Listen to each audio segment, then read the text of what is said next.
السلام علیکم ورحمۃ اللہ وبرکاتہ۔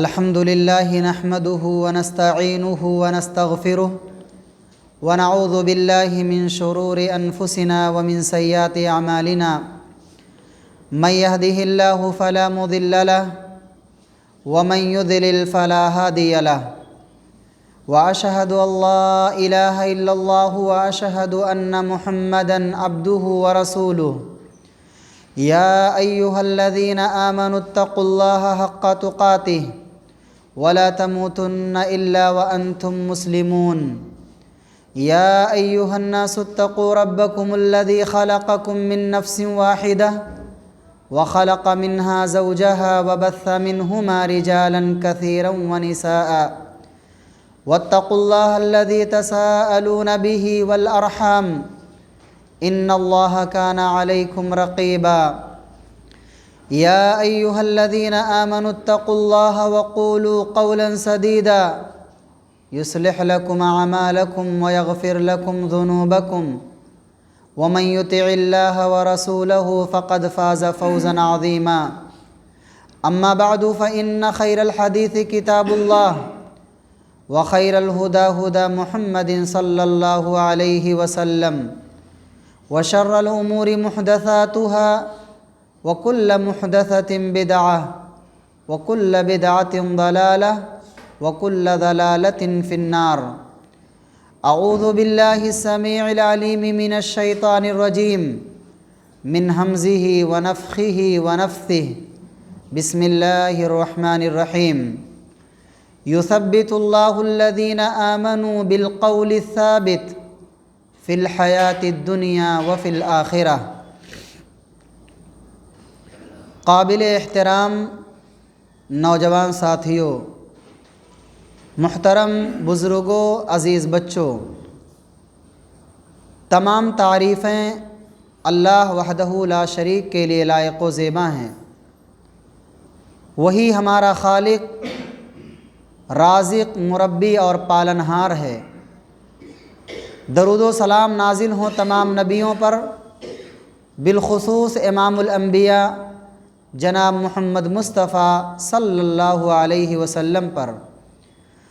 درود پڑھ لیں، اللہم صلی علی محمد وعلی آل محمد کما صلیت علی ابراہیم وعلی آل ابراہیم انک حمید مجید۔ اللہم بارک علی محمد وعلی آل محمد کما بارکت علی ابراہیم وعلی آل ابراہیم انک حمید مجید۔ قابل احترام دینی بھائیوں، موضوع آپ احباب نے سماعت فرمایا، عذاب قبر کے اسباب۔ انسان کے سفر آخرت کا آغاز اس کی موت سے ہوتا ہے، اور موت سے کس کو رستگاری ہے؟ آج اوہ تو کل ہماری باری ہے۔ موت ایک ایسا جام ہے جس کو ہر شخص کو پینا ہے۔ لو کان فی الدنیا بقا لما مات خیر المرسلین محمد۔ اگر اس دنیا کے اندر کسی کے لیے بقا ہوتی تو امام الانبیاء خاتم النبیین کی وفات نہ ہوتی۔ محترم بھائیوں، یہ دنیا فانی ہے۔ ہم میں سے ہر شخص کو مقررہ وقت کی تکمیل کے بعد اپنے منزل پر پہنچنا ہے۔ یہ دنیا ہمارے لیے ضرورت ہے، یہ مقصد نہیں ہے۔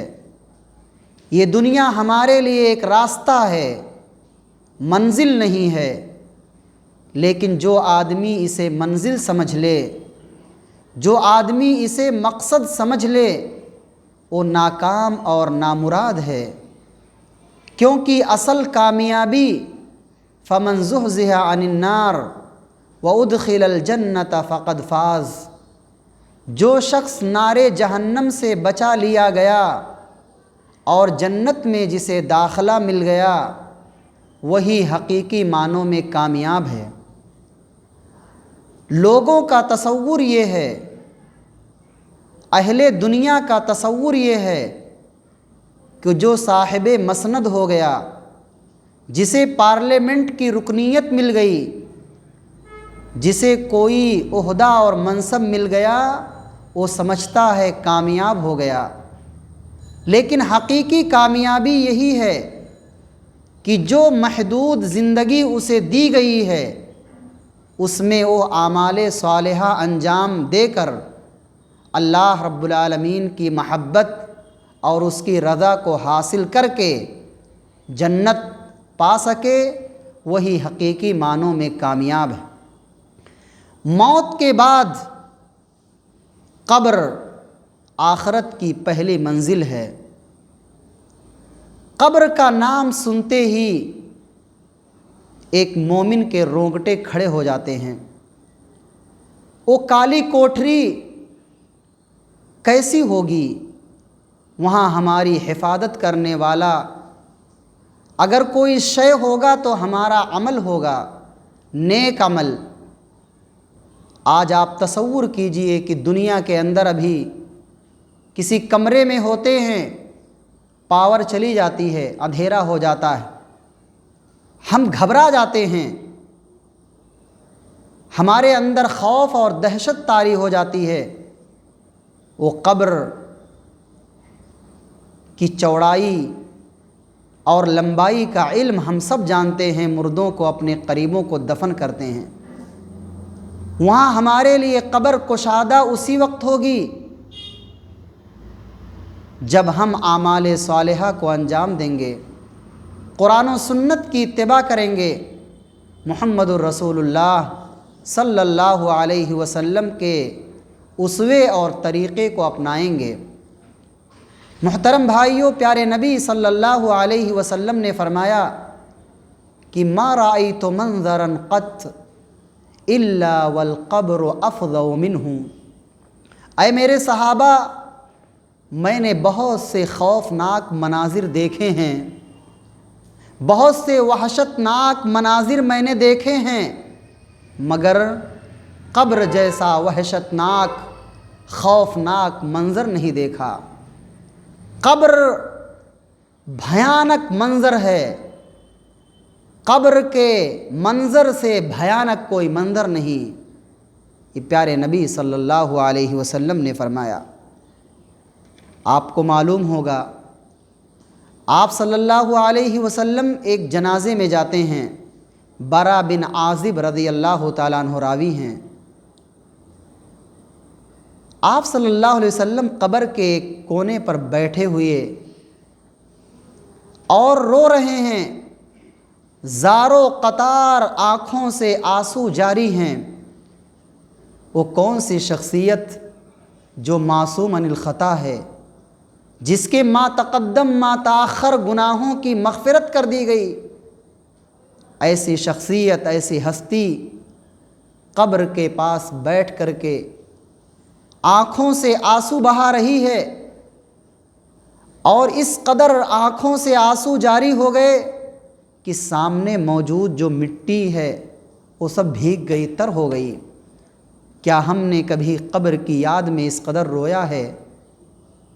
کیا ہم نے اللہ رب العالمین کے خوف اور اپنی آخرت کی فکر کو لے کر کے اپنے آنکھوں سے اس قدر آنسو بہائے ہیں؟ محمد الرسول اللہ صلی اللہ علیہ وسلم نے اپنے صحابہ کو نصیحت کرتے ہوئے کہا، میرے صحابہ، یا اخوانی لمثل ھذا فاعدوا، ابن ماجہ کی روایت ہے، اے میرے صحابہ، اس قبر کی تیاری کر لو، یہاں ہر شخص کو جانا ہے، یہاں ہر شخص کو اللہ رب العالمین کے حکم پر مقررہ وقت کی تکمیل کے بعد اسے اس قبر کے حوالے ہونا ہے، برزخی زندگی جسے کہا جاتا ہے۔ اب اگر کوئی آدمی چاہے اسے جلا دیا جائے اور اس کی راکھ کو ہواؤں میں اڑا دیا جائے، اس کے باوجود برزخی زندگی میں جو عذاب ہوں گے، نعیم ہوں گے، اس سے وہ دوچار ہونا ہے اسے۔ محترم بھائیوں، اسلاف تھے، صحابہ کرام تھے، قبر کا نام سن کر کے ہی زار و قطار روتے تھے۔ آپ صلی اللہ علیہ وسلم نے ایک مرتبہ خطبہ دیا اور کہا انکم تفتنون فی القبور قریبا من فتنۃ الدجال، دجال کا فتنہ سب سے بڑا فتنہ ہے۔ کہا تم قبر کے اندر تقریباً دجال کے فتنے جیسے فتنے سے دوچار کیے جاؤ گے۔ یہ نصیحت سننے کے بعد صحابہ کرام بیٹھے ہوئے تھے، سب کے آنکھوں سے آنسو جاری ہو گئے، رونے لگے۔ چند مثالیں آپ کو دیتا ہوں کہ صحابہ کرام موت و قبر کو سننے کے بعد ان کے دل کی کیفیت کیسی ہوتی تھی۔ ابو بکر صدیق رضی اللہ تعالیٰ عنہ خلیفہ اول، دنیا میں بشارت دی گئی جنت کی، ابو بکر فی الجنہ۔ ابو بکر رضی اللہ تعالیٰ عنہ اللہ رب العالمین سے دعا کرتے ہوئے کہتے ہیں کیف حالی یا الہی، کیف حالی یا الہی لیس لی خیر العمل سوء اعمال کثیر زاد طاعاتی قلیل۔ کہنے لگے اللہ میرا کیا حال ہوگا، میرے پاس تو کوئی نیک عمل نہیں ہے، میرے پاس کوئی نیک عمل نہیں، میرے پاس برائیاں زیادہ ہیں، نافرمانیاں زیادہ ہیں، لیکن تیری اطاعت و فرما برداری بہت کم ہے۔ یہ اس شخصیت کا حال ہے جسے دنیا کے اندر جنت کی بشارت دی گئی، وہ ذات اللہ رب العالمین سے اپنے گناہوں کا اعتراف کرتے ہوئے فریاد کر رہا ہے رب العالمین میرا کیا حال ہوگا۔ عمر رضی اللہ تعالیٰ عنہ موت اور قبر کو یاد کر کے اتنا روتے تھے، اتنا روتے کہ رونے کی وجہ سے دونوں رخسار پر سیاہ لکیریں بن گئی تھیں۔ روتے روتے دونوں رخسار پر سیاہ اور کالی لکیریں بن گئی تھیں۔ یہ عالم تھا عمر فاروق رضی اللہ تعالیٰ عنہ کہ جن کے دہشت سے جب یہ گزرتے تھے تو شیطان بھی بھاگ جاتا تھا۔ پیارے نبی صلی اللہ علیہ وسلم نے فرمایا اگر میرے بعد کوئی نبی ہوتا تو عمر فاروق رضی اللہ تعالیٰ عنہ ہوتے۔ عثمان رضی اللہ تعالیٰ عنہ کا عالم کیا تھا، جنہیں ذو النورین کا خطاب ملا۔ آپ صلی اللہ علیہ وسلم نے اپنی 2 بچیوں کا نکاح یکے بعد دیگرے عثمان رضی اللہ تعالیٰ عنہ کی زوجیت میں دیا، رقیہ اور ام کلثوم رضی اللہ عنہما۔ وہ عثمان رضی اللہ تعالیٰ عنہ جن کو کئی بار جنت کی بشارت دی گئی اور کہا گیا عثمان فی الجنہ، ایسی شخصیت جب قبر پر کھڑی ہوتی ہے، قبر کی زیارت کے لیے جاتی ہے تو اس قدر آنکھوں سے آنسو بہاتے ہیں، روتے ہیں کہ لوگ پوچھتے ہیں آپ کے سامنے جنت اور جہنم کا تذکرہ ہوتا ہے کہ جنت اور جہنم جو آخری منزل ہے اور وہی حقیقی کامیابی ہے، اس پر اتنا نہیں روتے جتنا اس قبر کو دیکھ کر کے اور زیارت کرتے ہوئے روتے ہیں۔ کہا سنو، میں نے محمد الرسول اللہ صلی اللہ علیہ وسلم کو فرماتے ہوئے سنا ان القبر اول منازل الاخرہ فإن نجا منه احد فما بعده ایسر منه وإن لم ينجو منه احد فما بعده اشد منه، کہ قبر آخرت کی پہلی سیڑھی ہے، پہلی منزل ہے، اگر یہاں کامیابی مل گئی تو باقی سارے مراحل آسان ہوں گے، اور اگر یہیں آدمی کا معاملہ پھنس گیا تو بعد کے سارے مراحل اس کے لیے دشوار ہوں گے، تکلیف دہ ہوں گے۔ اور ہم میں سے ہر شخص اس بات کو جانتا ہے کہ مرنے کے فوراً بعد اسے قبر میں داخل ہونا ہے، اور یہ پتہ نہیں کہ ہم میں سے کس کی موت کب آ جائے۔ آج ہم سب ایک ساتھ بیٹھے ہوئے ہیں، کوئی گارنٹی نہیں کہ کل ہم میں سے کوئی ہمارے سامنے نہ ہو۔ اس لیے ہمیشہ انما الاعمال بالخواتیم کے تحت اپنی زندگی کے ہر لمحے کو آخری لمحہ سمجھتے ہوئے اعمال صالحہ کرنے کی ضرورت ہے تاکہ ہمارا خاتمہ بالخیر ہو۔ محترم بھائیو، ابو ہریرہ رضی اللہ تعالیٰ عنہ کا نام بار بار سنتے ہیں۔ سب سے زیادہ احادیث روایت کرنے والے عظیم صحابی، ان کا حال یہ ہے کہ جب موت کا وقت آیا، اب وفات پانے والے ہیں، اس قدر رو رہے ہیں کہ لوگ سوال کر رہے ہیں اتنا کیوں رو رہے ہیں؟ دنیا کے غم میں دنیا چھوڑ رہے ہیں، اس کے لیے اتنا رو رہے ہیں؟ کہا نہیں، بلکہ ایک طویل سفر ہے، زاد راہ قلیل ہے، سفر بہت لمبا ہے، نہیں معلوم کتنی صدیاں اس برزخی زندگی میں گزارنی ہے، اور توشہ اعمال صالحہ بہت کم ہے، اور میں نے ایک ایسے ٹیلے پر شام کی ہے کہ اس کے بعد یا تو جنت ہے یا تو جہنم ہے، اور مجھے نہیں معلوم میری منزل کہاں ہے۔ یہ حال تھا ابو ہریرہ رضی اللہ تعالیٰ عنہ کا۔ اگر اور آگے بڑھیں تو ابو ذر غفاری رضی اللہ تعالیٰ عنہ بیان فرماتے ہیں کہ ایک مرتبہ آپ صلی اللہ علیہ وسلم نے خطبہ دیا، سنن ترمذی اور ابن ماجہ کی روایت ہے۔ آپ نے کہا، واللہ لو تعلمون ما عالم لضحکتم قلیلا ولبکیتم کثیرا وما تلذذتم بالنساء علی الفرشات ولخرجتم الی السعودات تجأرون الی اللہ۔ کہا، اے لوگو، اللہ کی قسم جو میں جانتا ہوں برزخی زندگی اور آخرت کے سلسلے میں، اگر تم جان جاؤ تو ہنسو گے کم، رو گے زیادہ، ہنسی نہیں آئے گی تمہیں، روتے رہو گے، آنکھوں سے آنسو بہاتے رہو گے۔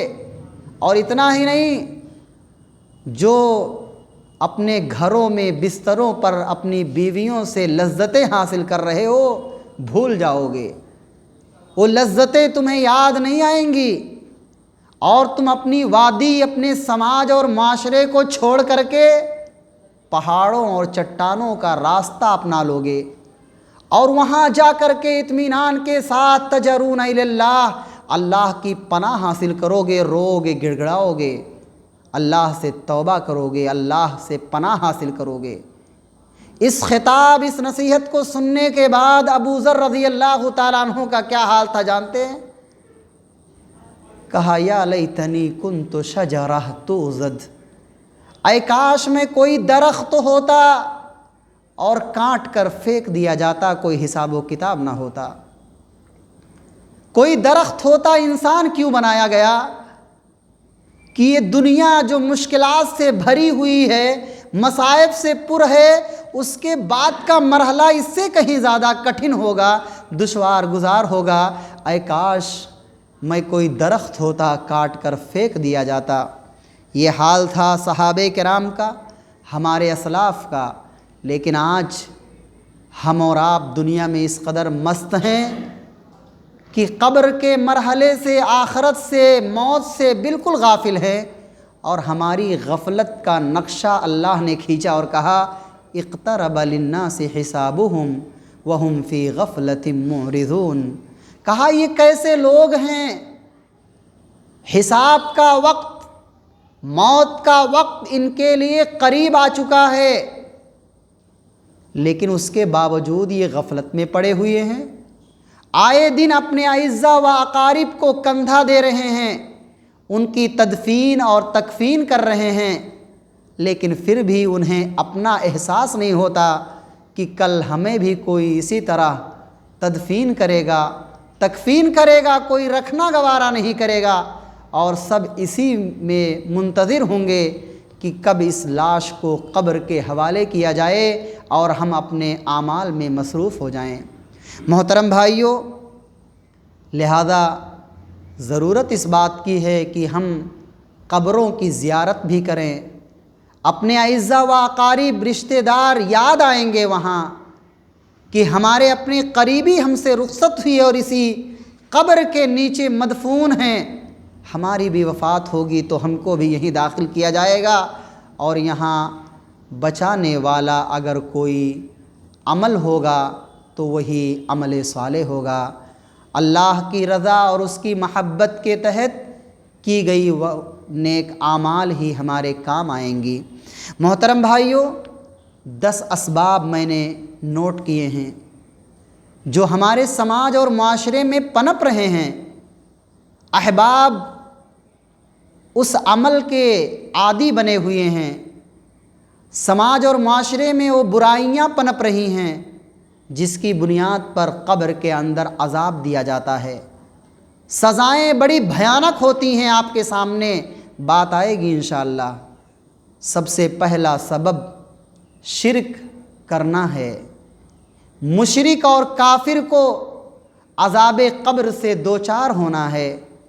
سورہ مومن کے اندر اللہ نے فرمایا النار یعرضون علیہا غدوا وعشیا ویوم تقوم الساعہ ادخلوا آل فرعون اشد العذاب.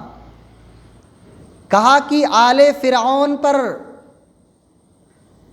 ان کی برزخی زندگی میں آگ صبح و شام پیش کیا جاتا ہے، اور جس دن قیامت قائم ہوگی کہا جائے گا سخت عذاب میں انہیں داخل کر دو. اس آیت کریمہ میں 2 چیز ذکر کی گئی. ایک قیامت سے پہلے کا منظر، برزخی زندگی. قیامت کے قائم ہونے سے پہلے یہ قبر کی زندگی جس پر آدمی کی برائیوں کے نتیجے میں صبح و شام آل فرعون پر آگ پیش کیا جاتا ہے. انسان دنیا کی آگ کو برداشت نہیں کر پاتا ہے. کہا پھر کل قیامت کے دن حکم دیا جائے گا آل فرعون کو برزخی زندگی کے عذابات سے، سخت عذاب سے دوچار کیا جائے. آیت کریمہ بتاتی ہے کہ قبر کے اندر عذاب ہوتا ہے اور مشرک کو عذاب الہی سے دوچار ہونا پڑتا ہے.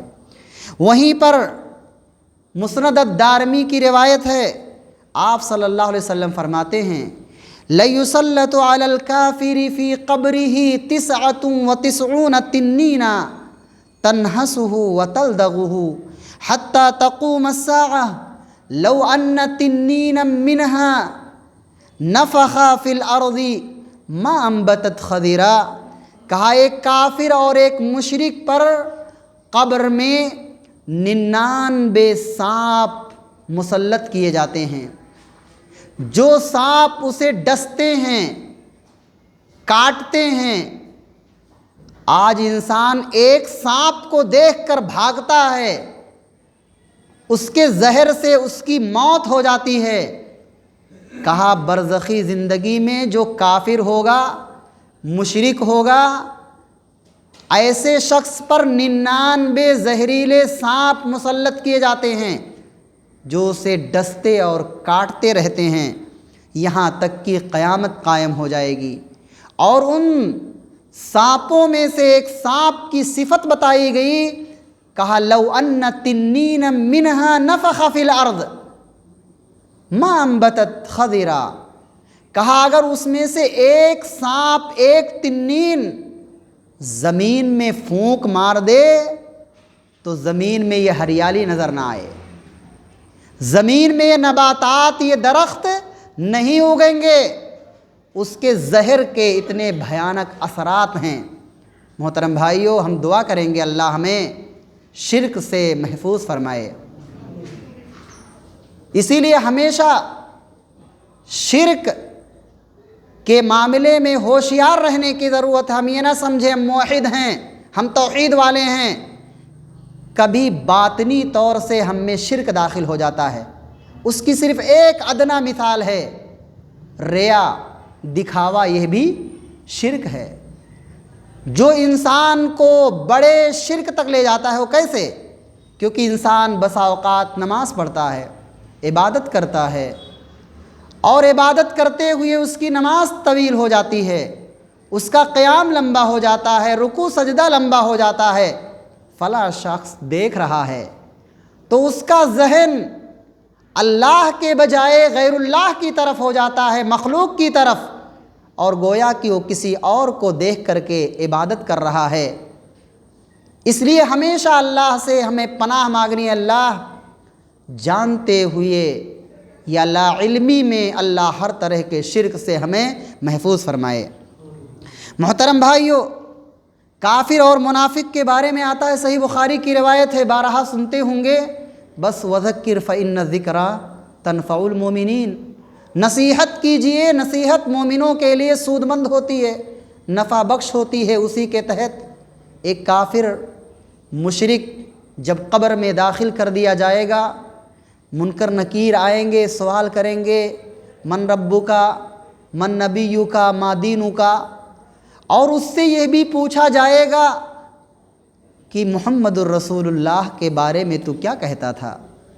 تو کہے گا ہا لا ادری کنت اقول ما یقول الناس، مجھے کچھ نہیں پتا، بس لوگ کہہ رہے تھے میں بھی کہہ رہا تھا۔ ظاہری طور سے ایک منافق دائرہ اسلام میں داخل ہو گیا تھا، لوگ سمجھتے تھے یہ مسلمان ہے، لیکن حقیقی معنوں میں باطن میں کفر چھپا ہوا تھا۔ وہ کہے گا لوگ کہتے تھے میں بھی کہا کرتا تھا، تو کیا جواب دیا جائے گا؟ لا دریتا ولا تلیتا، تو نے جاننے کی کوشش کیوں نہیں کی، تو نے تلاوت کیوں نہیں کی قرآن کی؟ آج بہت سارے لوگ سیکھنے کا جذبہ نہیں ہے، قرآن کو پڑھنے کا جذبہ نہیں ہے، سنت سیکھنے کا، دین سیکھنے کا، من ربو کا، من نبیو کا، ما دینو کا مفہوم جاننے کا ان کے اندر شوق اور جذبہ نہیں ہے، نہیں جاننا چاہتے لوگ۔ کہا جائے گا تم نے سیکھا کیوں نہیں، تم نے جانا کیوں نہیں؟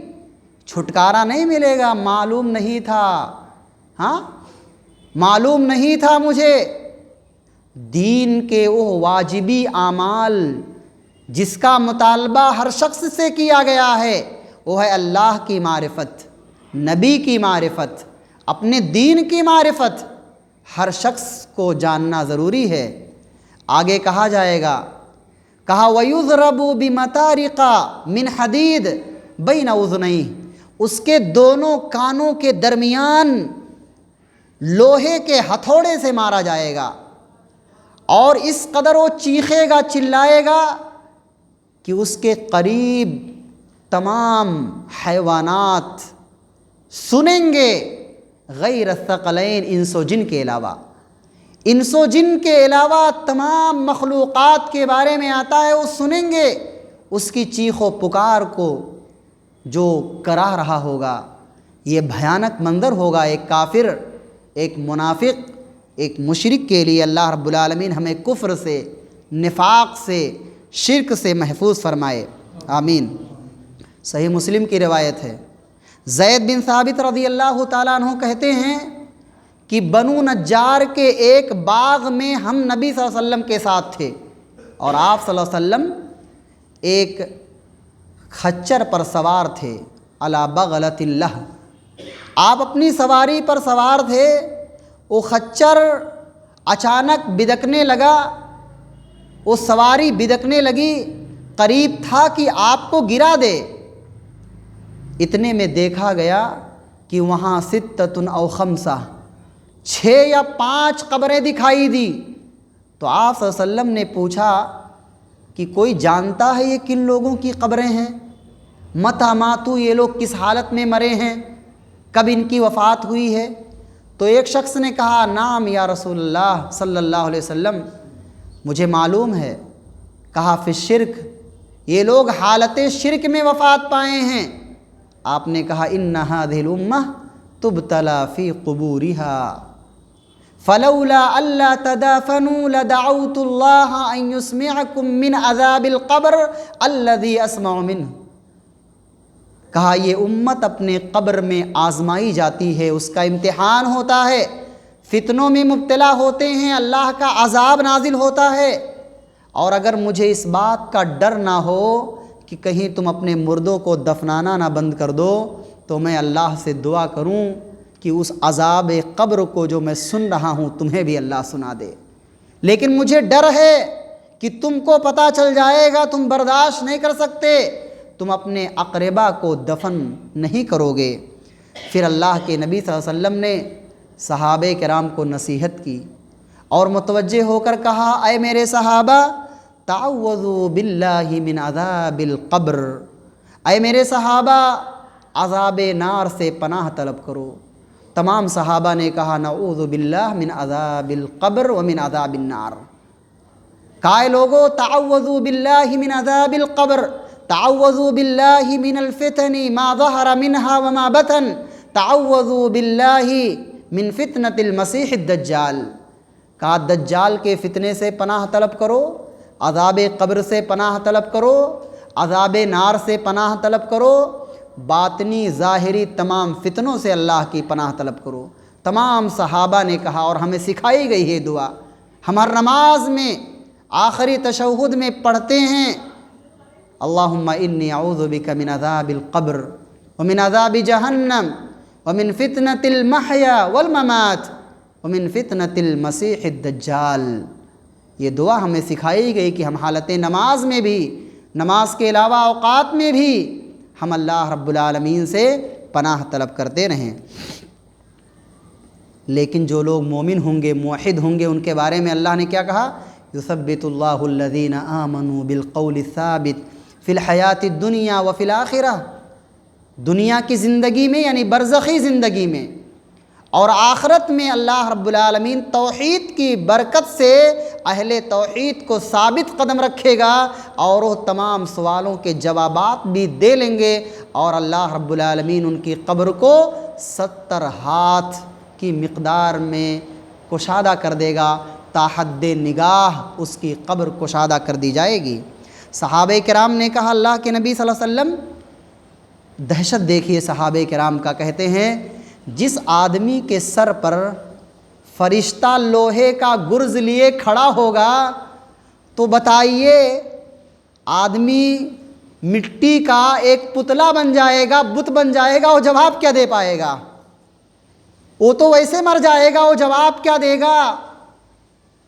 اس وقت اللہ کے نبی صلی اللہ علیہ وسلم نے کہا میرے صحابہ گھبراؤ نہیں، توحید کی برکت سے اللہ اسے ثابت قدم رکھے گا اور وہ جواب دے سکے گا۔ اب کوئی سوچ لے کہ ان کے جوابات کو یاد کر لوں، رٹا مار لوں، طوطے کی طرح سے کامیاب ہو جاؤں گا، بس کافی ہے نہیں۔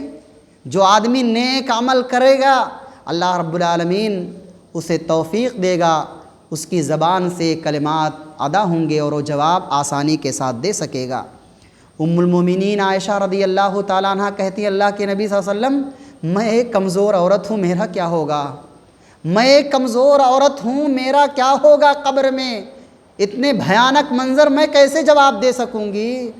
آپ صلی اللہ علیہ وسلم نے کہا بالقول الثابت، کلمہ توحید کی برکت سے کامیاب ہو جاؤ گی۔ محترم بھائیو، دوسرا سبب ہے زبان سے اذیت پہنچانا کسی کو، زبان سے کسی کو برا بھلا کہنا، چغلی کرنا، غیبت کرنا، دو بھائیوں کو لڑانا۔ کچھ لوگوں کا یہی ہدف ہوتا ہے، تملق، چاپلوسی کرتے ہوئے دو بھائی جو محبت سے زندگی گزارتے ہیں شیرہ لگاتا ہے اور دونوں کے درمیان لڑائی کرواتا ہے اور اپنی زبان کے ذریعہ سے اذیت پہنچاتا ہے۔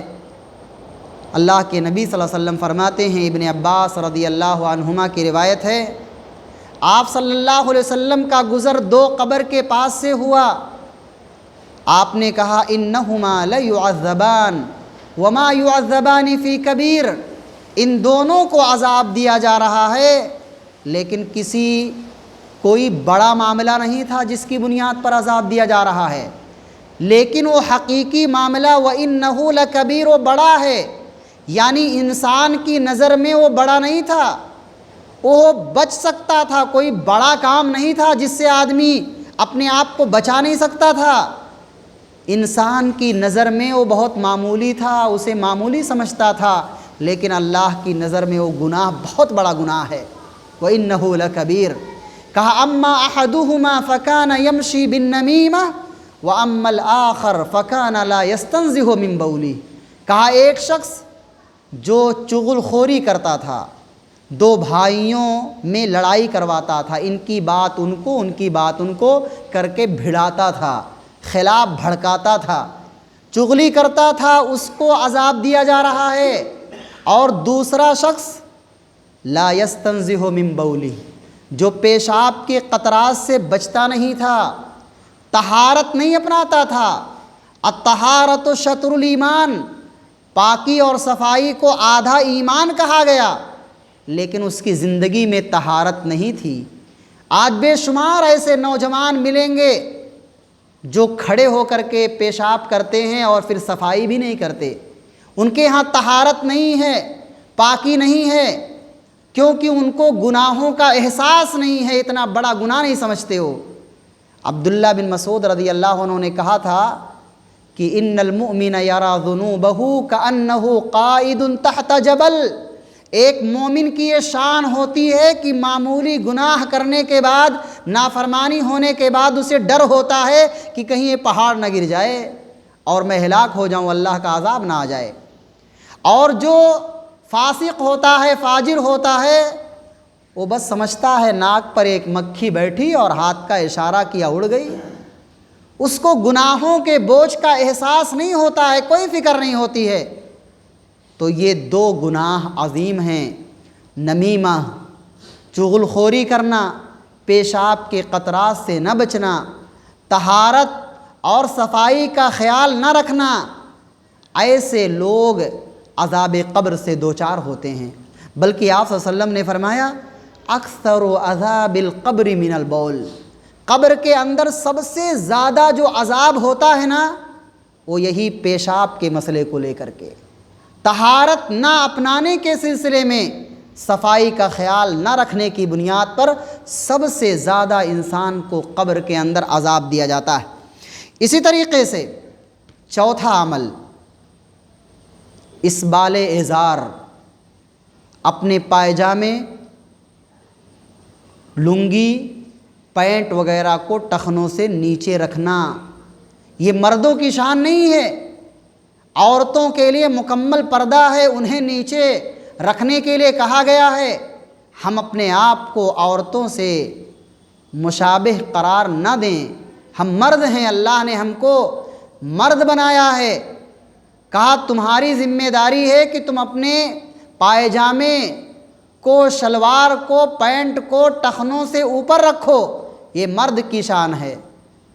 صحیح بخاری مسلم کی روایت ہے، آپ صلی اللہ علیہ وسلم نے فرمایا بینما رجل یجر ازارہ من الخیلاء خسف به فهو یتجلجل فی الارض الی یوم القیامہ، کہا ایک آدمی تکبر کے ساتھ، غرور کے ساتھ اپنے ازار کو ٹخنے سے نیچے کیے ہوئے چل رہا تھا، اسے اسی حالت میں زمین میں دھسا دیا گیا اور وہ زمین کے اندر دھستا چلا جائے گا الی یوم القیامہ، قیامت تک، جب تک قیامت قائم نہ ہو۔ برزخی زندگی میں اس کا یہ حشر ہوگا کہ وہ زمین میں دھستا چلا جائے گا، ہچکولے کھاتا رہے گا اور اللہ کے عذاب سے دوچار ہوتا رہے گا۔ اب کوئی کہے کہ میری نیت تکبر کی نہیں ہے، غرور کی نہیں ہے، بس میں نے ایسے ہی کر کے چلتا ہوں، میری عادت ہے۔ محترم بھائیو، شریعت یہ کہتی ہے کہ ٹخنے سے نیچے کرنا ہی تکبر کی دلیل ہے، ٹخنے سے نیچے رکھنا ہی کبر، غرور ہی کی دلیل ہے۔ اس لیے اپنے آپ کو اس برے عمل سے محفوظ رکھنا ہے۔ بلکہ روایتوں میں آتا ہے، آپ صلی اللہ علیہ وسلم نے فرمایا کہ ایسے شخص کی نماز نہیں ہوتی، ایسے شخص کی نماز نہیں ہوتی، نماز میں کثرت کے ساتھ وعید آئی ہے کہ جو آدمی اپنے ازار کو ٹخنے سے نیچے رکھتا ہے، اللہ رب العالمین کے یہاں اس کی عبادت قبول نہیں۔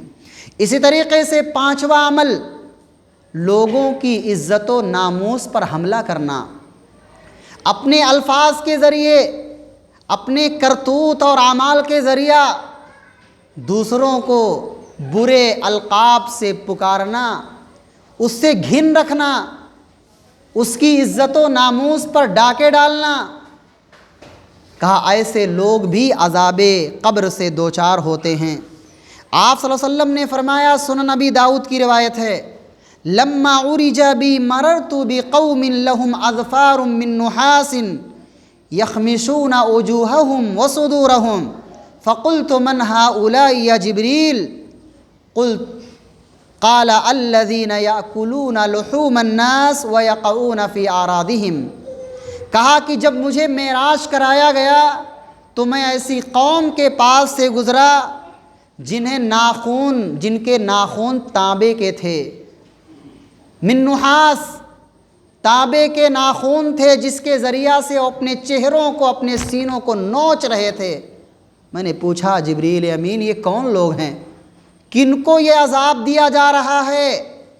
کہا الذین یاکلون لحوم الناس، جو لوگوں کے گوشت کو کھایا کرتے تھے، یعنی غیبت کیا کرتے تھے، وَيَقَعُونَ فِي أَعْرَاضِهِمْ، اور لوگوں کی عزت و آبرو پر حملہ کرتے تھے، لوگوں کو نازیبا کلمات کہتے تھے، انہیں اپنے کلمات کے ذریعہ سے اذیت پہنچاتے تھے، اپنے بھائی کو تکلیف دیا کرتے تھے۔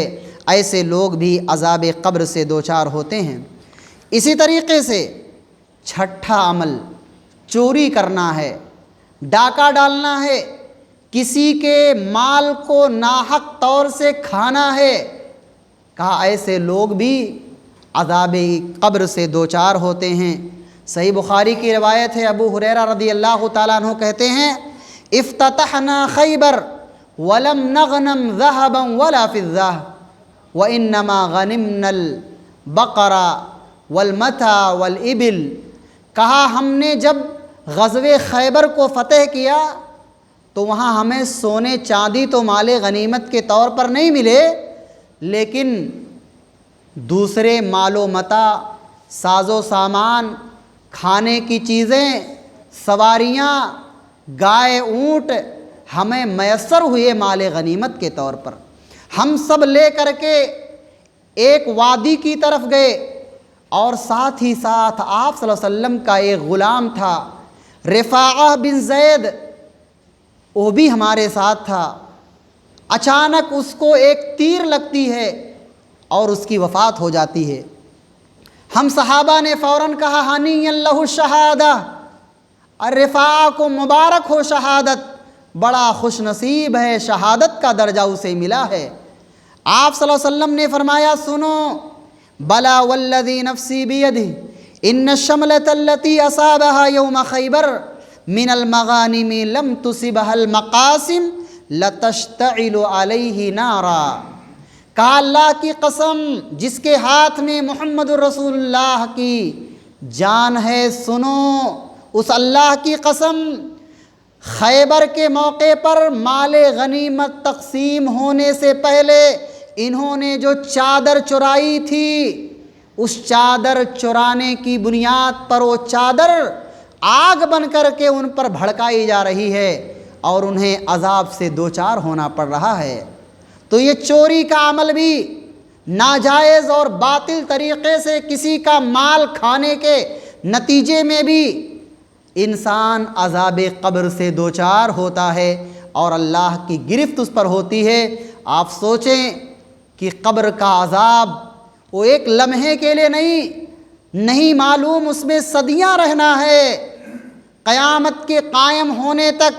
جیسے آدمی مر گیا سمجھ لو اس کی قیامت قائم ہوگی، یہ قیامت صغریٰ ہے، اس کی موت آ گئی، انفرادی قیامت اس کے حق میں قائم ہو گئی، اور وہ اپنے اعمال کے اعتبار سے اس کے لیے اس کی قبر ہی جنت یا جہنم ہوگی۔ اسی طریقے سے محترم بھائیو، عزیز بچوں، جھوٹ بولنا یہ بھی عذاب قبر کا باعث ہے۔ صحیح بخاری کی ایک طویل حدیث ہے جس میں 4 اعمال بتائے گئے ہیں کہ یہ عمل بھی عذاب قبر کا باعث ہے، جس میں جھوٹ بولنا بھی ہے۔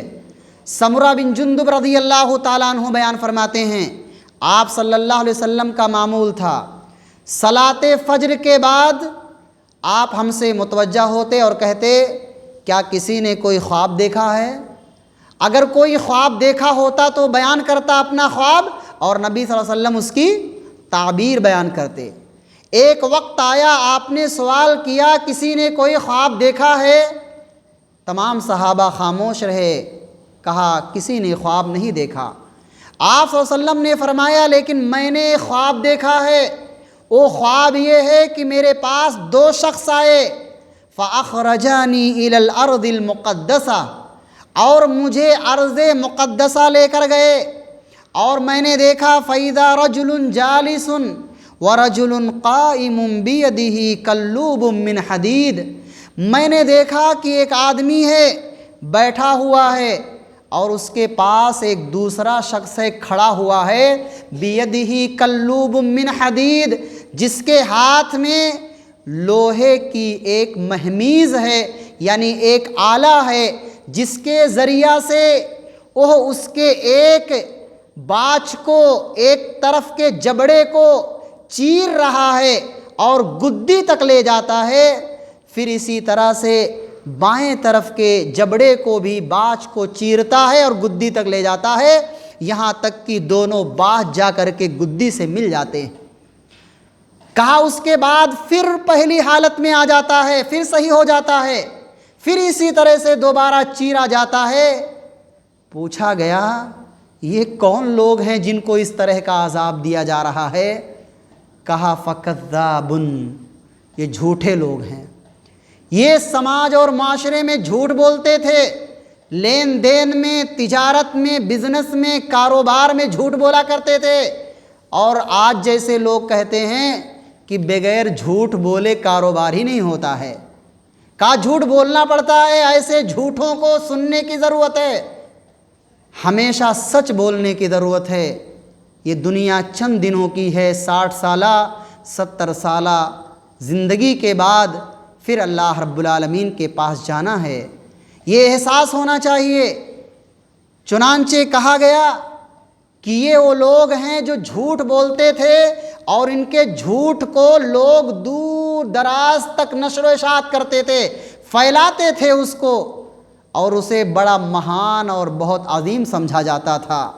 محترم بھائیو، جھوٹ بولنا یہ بہت عظیم گناہ ہے جس کی بنیاد پر عذاب قبر سے آدمی دوچار ہوتا ہے، جو عام طور سے اس زہر میں ہمارا سماج ملوث ہے۔ اسی طریقے سے قرآن کی تلاوت نہ کرنا اور رات بھر سوئے رہنا، کہا قرآن نہ پڑھنا، قرآن کی تلاوت قیام اللیل میں عبادتوں میں نہ کرنا، اور گہری نیند سوئے پڑے رہنا، عبادتوں سے غافل رہنے والے کو بھی عذاب قبر سے دوچار ہونا پڑتا ہے۔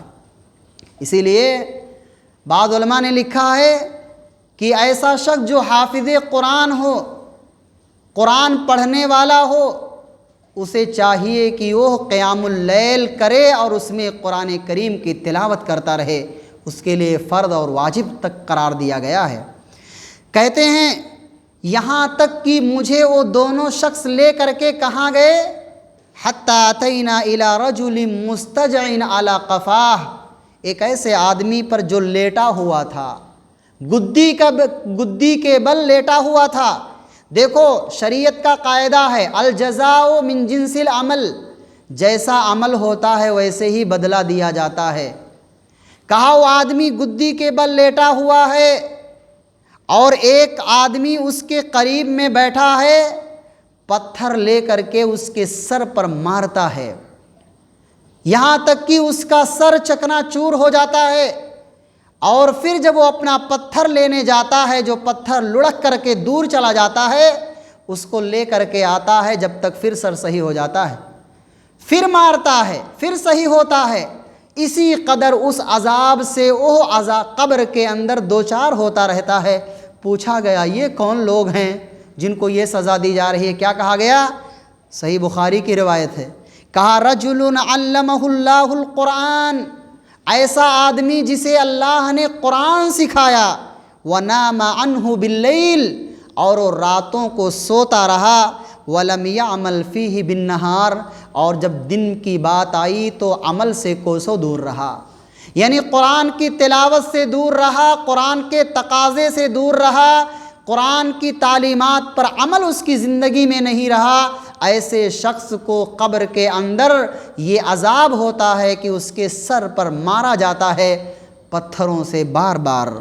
اسی طریقے سے ایک نوع عمل ہے زنا کرنے والے مرد اور عورت جو بدکار ہوتے ہیں، جن کی شب و روز اسی عمل میں ملوث ہوتے ہیں اور ایام گزرتے ہیں۔ کہا آپ صلی اللہ علیہ وسلم نے یہ دونوں لے کر کے مجھے گئے، فانطلقنا الی ثقب مثل التنور، ایک سوراخ کے پاس لے کر گئے تنور کی طرح۔ تنور سب جانتے ہیں روٹی جیسے پکائی جاتی ہے۔